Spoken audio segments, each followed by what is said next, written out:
From New York Times, I'm Michael Barbaro. This is The Daily.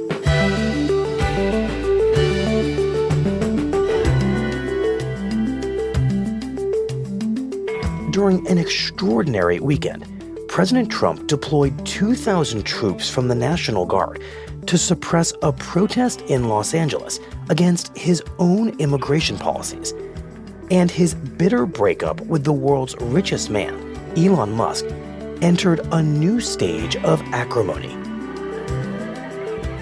Today, my colleagues, Los Angeles Bureau Chief Shawn Hubler and White House correspondent Jonathan Swan, walk us through an eventful 48 hours.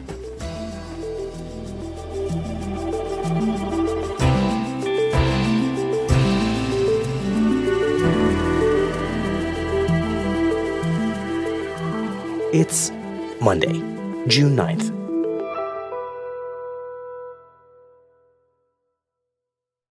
Shawn, you appear to be in your car. That's right. Why are you in your car? Because Los Angeles is a very big place, and to cover Los Angeles is to be in your car most of the time. Fair enough.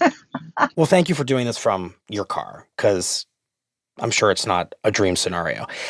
I just want to explain something. We had originally planned to make an episode for Monday about the acrimonious feud between President Trump and Elon Musk when an even bigger story emerged from the city you cover for the Times as bureau chief.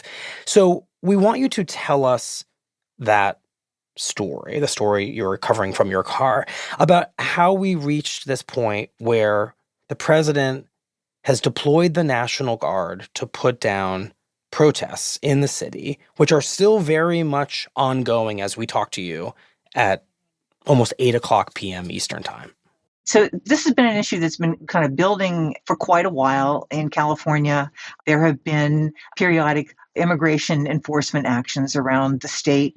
There have been immigration agents that have showed up at public schools doing welfare checks. There's been a lot of wariness and nervousness around immigration enforcement all over the state in California. Mm-hmm. But in Los Angeles, it really came to a head at the end of last week. On Friday, in a part of Los Angeles that is very dense and very busy. So on Friday afternoon, outside of a clothing wholesaler, immigration and custom enforcement agents showed up. And they showed up to start arresting people who had been deported once already, but who they believed had come back.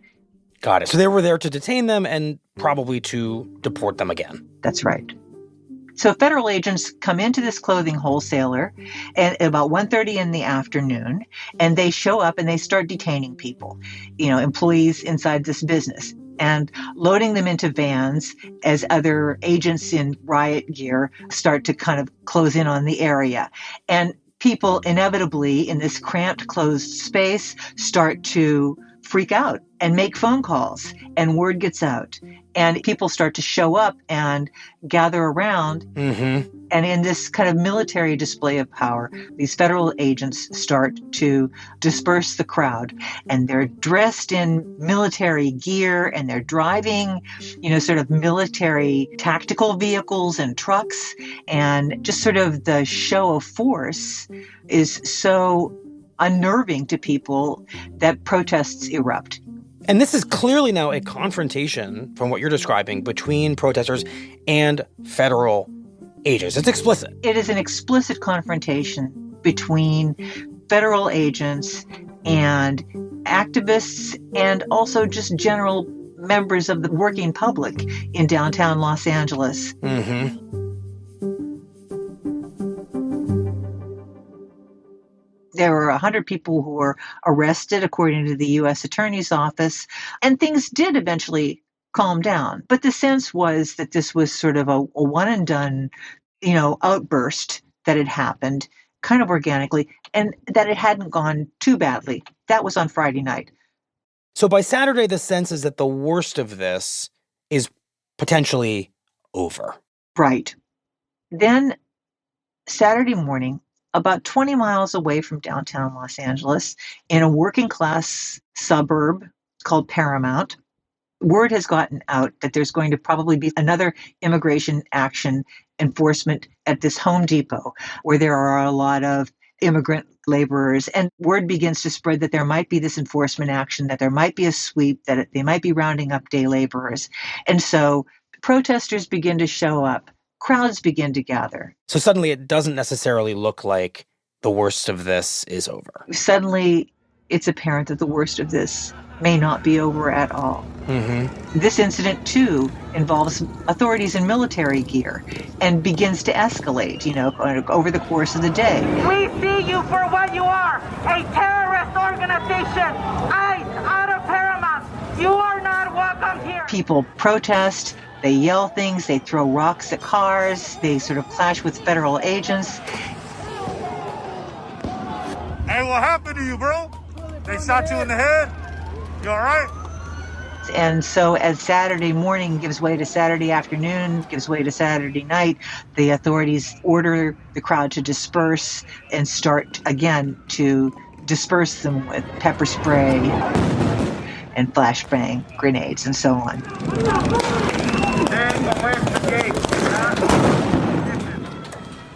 And as all of this is unfolding kind of throughout the day in Los Angeles, word gets out that President Trump has been on the phone with Governor Newsom and has told him that he's planning to send in the National Guard. And what does California's governor say in response in this call? He says, Mr. President, that's not a good idea. Governor Newsom tells President Trump that this is only going to inflame the situation, that sending in the National Guard, more military force, is only going to terrify Californians and or incite people who are on the fringes to do even more violent and crazy things. That no good can come of it, and that in any case, it's not necessary because Governor Newsom tells the president, look, we're handling this. We can handle this. We have, local authorities who can disperse the protesters. It isn't out of control, the governor tells the president.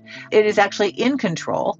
As a matter of fact, at one point in the city of Los Angeles on Saturday, the Los Angeles Police Department put out a press release commending the protesters within LA city limits for conducting civil disobedience in such a peaceful way. And whatever you may be seeing on social media, it's easily quelled. Nevertheless, President Trump ignores the governor, and by dusk or so in Los Angeles, he has issued this order federalizing the National Guard and sending 2,000 troops into Los Angeles. And Shawn, just explain for those of us who don't think a lot about what it means for the president to federalize the National Guard, which has always been this complicated hybrid state-federal entity, what it means for the president to do this and do it the way he did over the objections of a governor. It is highly unusual for the president to commandeer the National Guard. The National Guards are usually controlled by governors. And when they're deployed for something, it's usually something big, and it's usually with the governor's consent, and often with the governor's request. In many ways, this was something that was sort of the worst nightmare of California, something that California authorities had seen coming and had been concerned about, and in fact, actually had even gamed out a little bit in the run-up to the election. Just explain that. Well, in Trump's first term, he talked then about wanting to use the National Guard to put down protests, to put down the George Floyd protests, for example. Right. And there was also talk in the run-up to the election about using the National Guard to do things like help with immigration enforcement. And so there was concern long before the election in California that we may have gotten through the president's first term without something like this happening in California, but we might not get through 2 terms. And that this was almost certainly going to happen. And what was California going to do when it did? And the reason for this is that authorities here knew that the law wasn't going to give them a lot of options. What the president is doing is perfectly legal. And he was acting under a provision of something called Title 10 of the U.S. Government Code that allows him to summon the National Guard to see to it that federal authorities are able to conduct the people's business without interference. And so that was the provision under which he decided to call up the Guard. But what Governor Newsom and Mayor Karen Bass and many other folks in Southern California are saying is that, yeah, legal or not, this is not what the National Guard is supposed to be used for. That this is, as the governor put it, purposefully inflammatory. And that, in fact, it was the federal government that was the problem here, that it was their presence, their military attitude, their confrontational attitude that was really causing the problem and creating a risk for everybody involved. Shawn, I'm curious. I mean, those are Democratic officials who may have many layers of objections to what the president has done here. Some may be principled, some may involve some politics. Based on your reporting, based on what our colleagues have seen, does sending the National Guard out to contain the protests you have described, which sound like they have been meaningful and at times have gotten violent, but whose scale is a little hard to measure, does it seem proportional to the situation on the ground there? No, it does not seem proportional to the situation on the ground. From the standpoint of anyone who's lived in Los Angeles for any length of time, these protests they're nowhere close to the level of protest, the level of disruption that the National Guard has been called in to address in the past. Look, I was in Los Angeles in 1992. 1992 was the last time the National Guard was sent to Los Angeles to put down a riot. Right. At the request of the governor. At the request of the governor. And that was done with the approval of most of the public. Mm-hmm.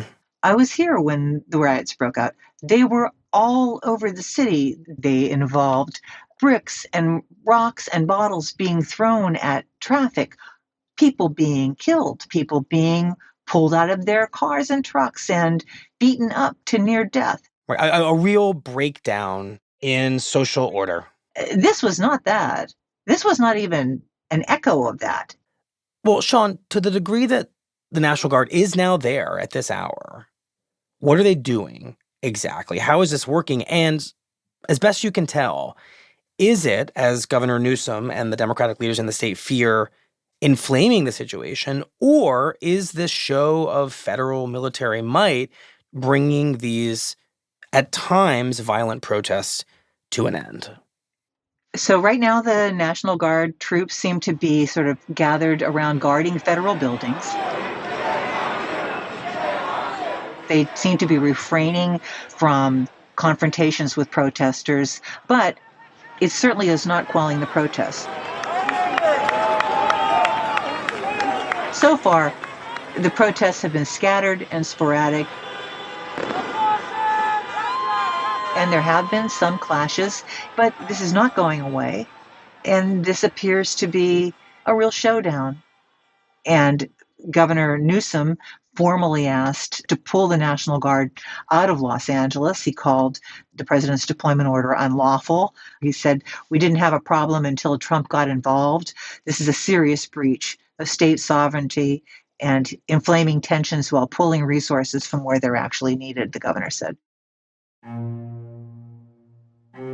And there are a lot of folks who really see this as a situation in which the longer the National Guard troops or any sort of military force is deployed in connection with these immigration enforcement, that the more likely it is that people who are civilians will be arrested, that there will be serious confrontations with protesters, and that this will be framed increasingly in political terms, and that this is going to only escalate as time goes on. And as one of the political experts here in Los Angeles, who I interviewed today, said to me, it looks like the president wants a fight, and it looks like Los Angeles could very well give him one.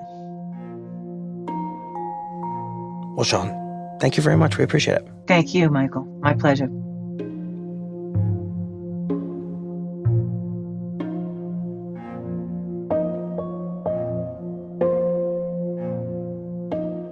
On Sunday evening, the situation in downtown Los Angeles appeared to deteriorate. A group of protesters attacked 5 driverless taxis, slashing their tires, smashing their windows, spray painting them with anti-ICE messages, and setting at least 3 of them on fire. After the break, Jonathan Swan on what's actually behind Trump's very public breakup with Elon Musk.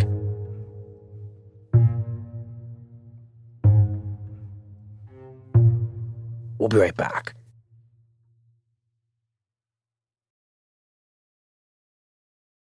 The bromance is definitely over. The Elon Musk and Donald Trump alliance has gone up in flames. Total and utter flames. Elon Musk is blasting a massive spending bill backed by President Trump. Musk called the bill a, quote, disgusting abomination. Trump clapping back. He knew everything about it. He had no problem with it. All of a sudden, he had a problem. And it didn't take long for Musk to respond, to say, without me, Trump would have lost the election. Trump threatens to terminate Musk's government contracts, writing, "The easiest way to save money in our budget, billions and billions of dollars, is to terminate Elon's governmental subsidies and contracts." The president said Musk had Trump derangement syndrome. I guess they call it, but... Then Elon posted on X, time to drop the really big bomb, and wrote that Trump is, quote, in the Epstein files. The accusation from Musk is about as nasty as it gets, accusing somebody of being a pedophile and covering it up. The president also says he has no desire to repair his relationship with Musk, accusing the billionaire of being, quote, disrespectful to the office of the president. We're now seeing this completely fraying relationship on full display. It's very remarkable. A public meltdown unlike anything the country has ever seen.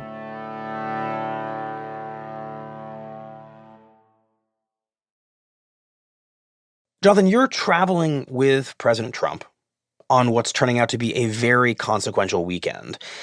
We just spoke with our colleague, Shawn Hubler, in Los Angeles about the implications of Trump's really historic decision to dispatch the National Guard in that city without the permission of the state's governor or leaders. We turn to you because you have been reporting on something else happening over the past couple of days, and that's this now days-long and high-stakes feud between Trump and Elon Musk, which continues right up until now. And you've spent a fair amount of time trying to understand what's really been at the heart of it.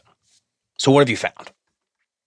Yeah, it seemed worth trying to understand how, in the space of less than a week, Donald Trump and Elon Musk went from being best friends in the Oval Office to Elon Musk saying, actually, I think DJT may be a pedophile, maybe on the Epstein list. So maybe there's some things that happen behind the scenes that we need to figure out. And so what I set out to do with my colleagues, Maggie Haberman, Teddy Schliefer, Tyler Page, and Ryan Mack, was to figure out what led to this. And what we found is that you remember this press conference that Donald Trump held in the Oval Office on Elon Musk's last day in the White House. Today it's about a man named Elon, and he's one of the greatest business leaders and innovators the world has ever produced. He stepped forward. So this was 2 Fridays ago, where there was this public display of friendship. I expect to remain a friend and an advisor. Certainly, if there's anything the president wants me to do, I'm at the president's service. There was an indication that they would continue to be great partners even as he left the government. Elon, as a presentation from our country. Thank you. Thank you, Elon. Thank you. Take care of yourself. Thank you. All fake. At that point, the relationship was extremely strained, particularly from Elon Musk's side. He, over a period of months, was feeling more and more like the work he had been doing inside the Trump administration was for nothing. So from his perspective, he comes in, he starts DOGE, the Department of Government Efficiency, with this stated mission to cut $1 trillion out of the federal budget. He slashes and burns parts of the government in a pretty haphazard way, gets a lot of tough critical media coverage as a result of that. Right. And at the end of all of this, from his perspective, whatever the number is, it's some number of billions. It gets wiped out by the big, beautiful bill, the main piece of legislation that Donald Trump is pushing through Congress for tax cuts. Just to explain what you mean, the tax cuts in that bill are so big that independent, nonpartisan analysts literally explain that it's going to add $2.4 trillion in debt to the country. Right. And then actually on this very last day in the White House, he gets another punch in the face.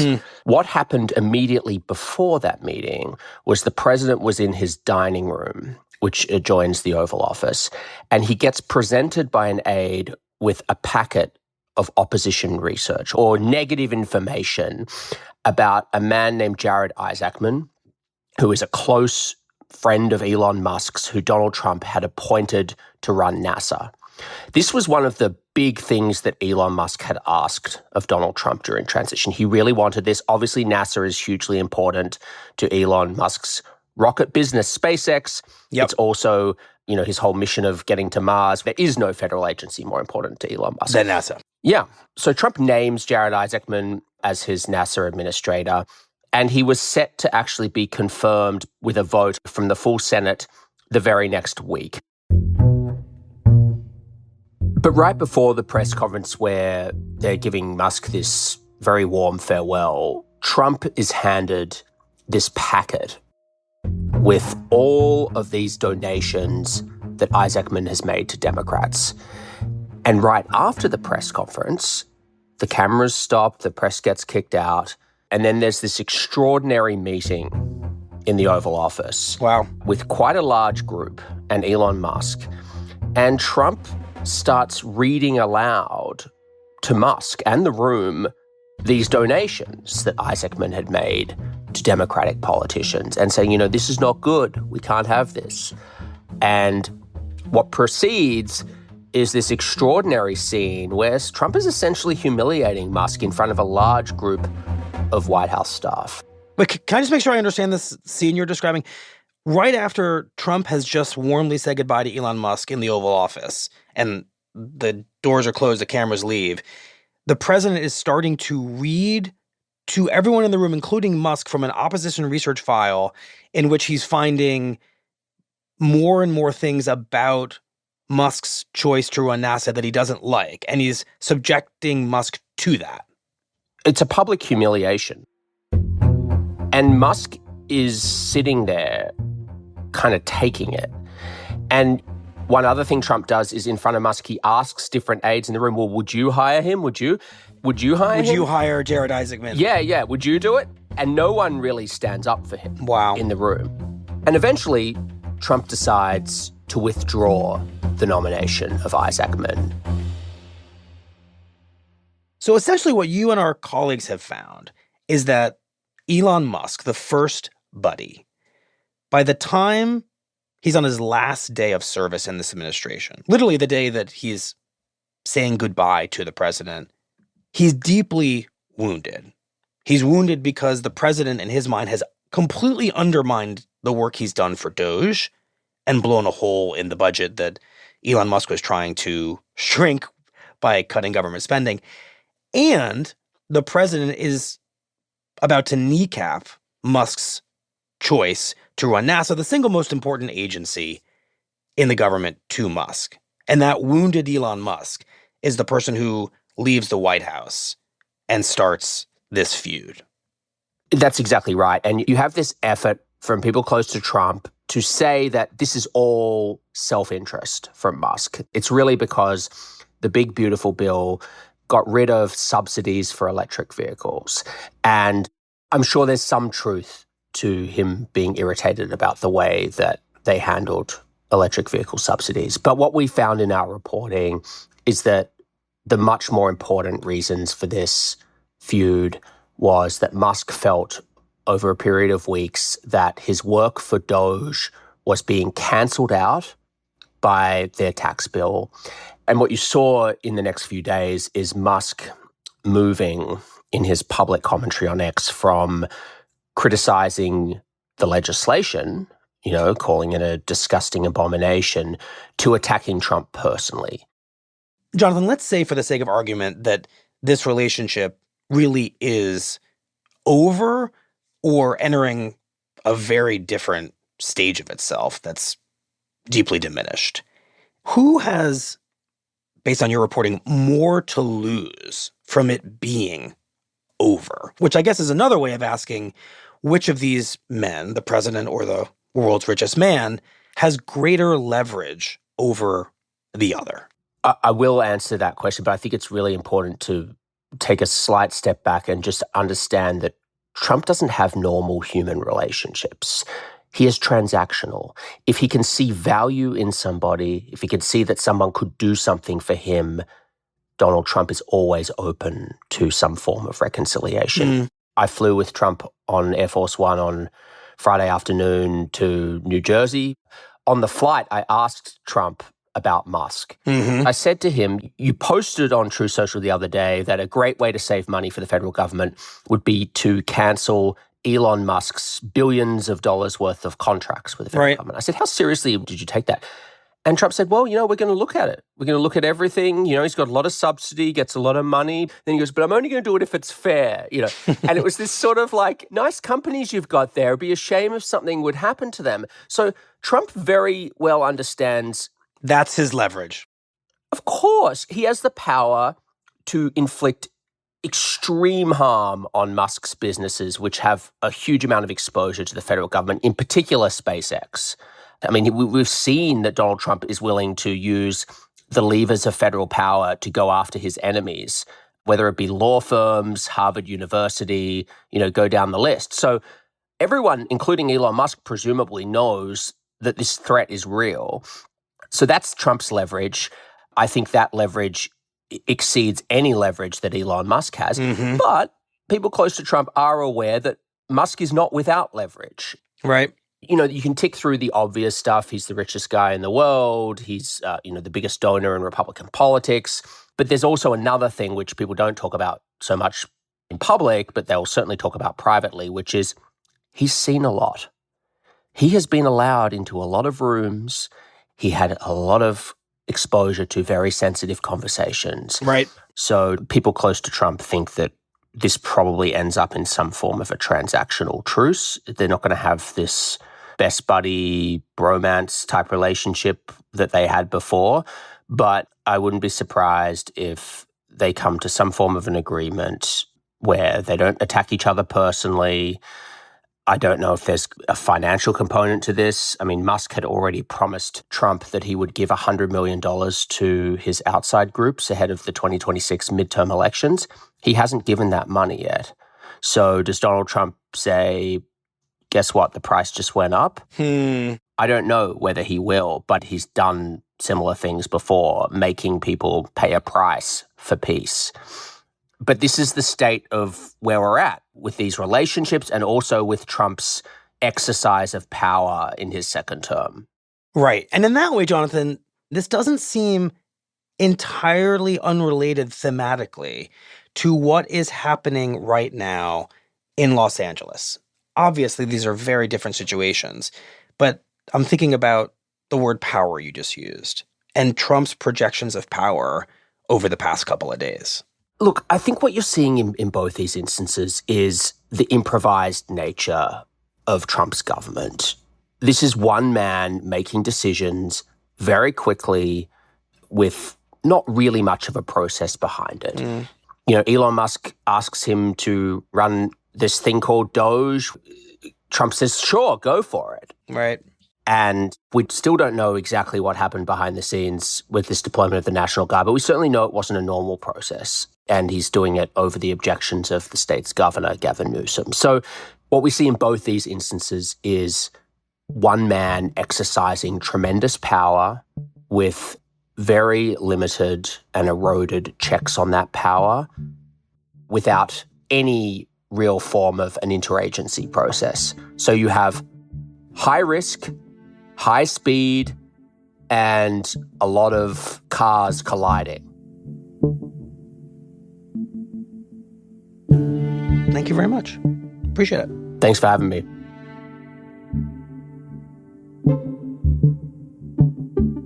We'll be right back.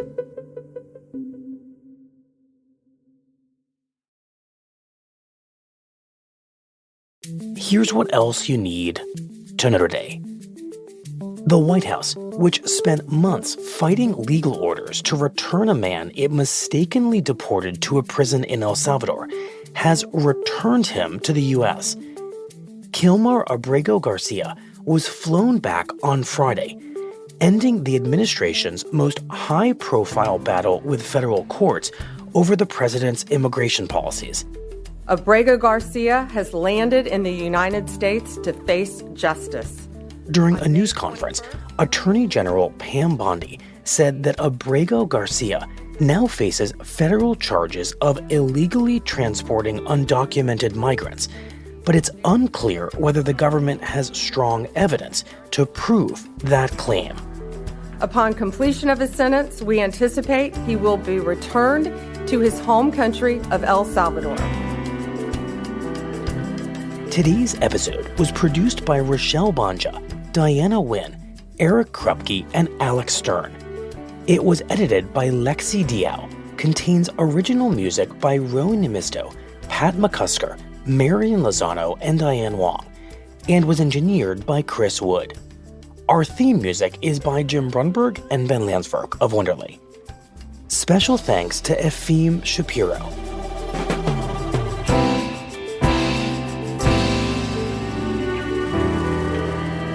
That's it for the Daily. I'm Michael Barbaro. See you tomorrow.